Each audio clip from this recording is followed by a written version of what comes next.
Bonjour à toutes et à tous. Merci, Monsieur le maire, de me donner la parole.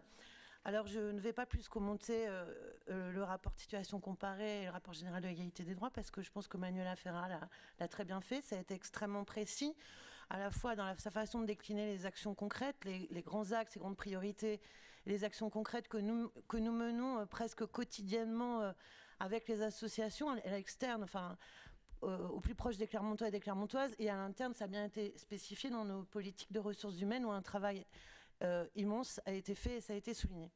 Moi, je voudrais mettre un peu en lumière un point spécifique de ce rapport à la fin qui concerne la question des violences faites aux femmes, et Madame Maxime me donne aussi l'occasion certainement de répondre à ces interrogations, à quelques interrogations qu'elle vient de nous donner précédemment.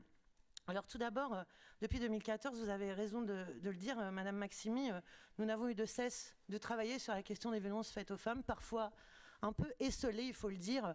J'ai moi-même à différentes reprises interpellé ici d'autres collectivités, et il a fallu certainement, comme tout un chacun, lorsqu'on mène des politiques publiques d'envergure, un temps pour réaliser que ce que les autres n'allaient pas faire, nous allions le faire. Et que d'en prendre la tête, ce qu'a fait Monsieur le maire au Grenelle des violences, en partenariat avec l'État, dans des engagements très forts, qu'effectivement, Madame Maximi figure sur notre programme de campagne, mais on va pouvoir vous donner un peu la primeur de l'information, puisque ces 15 places spécifiques, elles vont être créées l'année prochaine.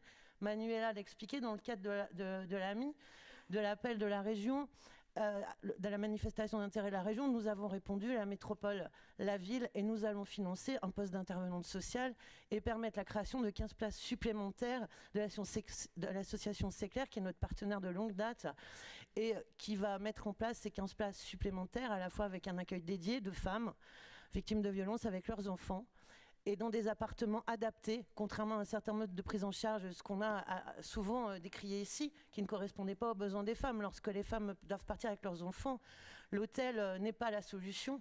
Et donc ce travail, Madame Maxime, il a été fait. C'est aussi pour ça qu'il est dans notre programme, parce que l'année prochaine, il sera réalisé, il n'attendra pas la fin du prochain mandat.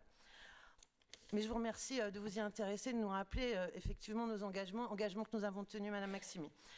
Concernant la question des violences et des féminicides, puisque c'est encore un temps extrêmement difficile et douloureux pour les femmes en France, vous l'avez dit, nous sommes à 146 féminicides malheureusement depuis le 1er janvier. Donc il s'agit bien aussi d'une politique globale que l'État doit aussi mener pour faire face à ce fléau et répondre concrètement par des moyens dans l'urgence, et aussi dans une perspective de pouvoir inscrire dans nos budgets des moyens pour lutter contre ce fléau. Alors j'en profite aussi pour évoquer la délibération 45, qui est en lien direct avec le rapport sur l'égalité des droits, qui est l'adhésion de notre collectivité à l'association des élus contre les violences faites aux femmes.